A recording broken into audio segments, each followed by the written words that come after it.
In this guide, I'm going to show you how you can delete apps here on an iPhone in settings specifically. Before we do get into this guide, make sure to like the video and subscribe to the channel with all notifications on. It really does help the channel and lets us know that you want more content like this. We'd greatly appreciate it. And if at any point throughout this guide you did have any questions, just ask them down in the comment section below and we can help you out further. I'm going to be doing my best to reply to every single comment down there.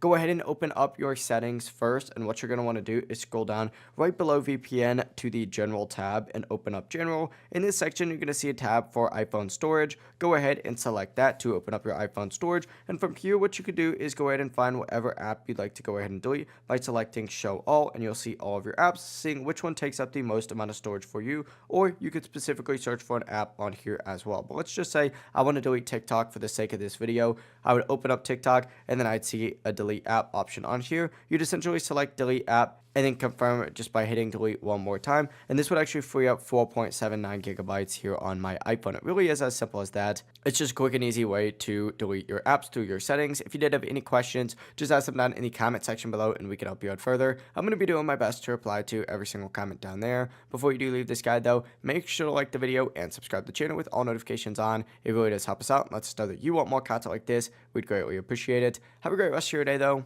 Peace.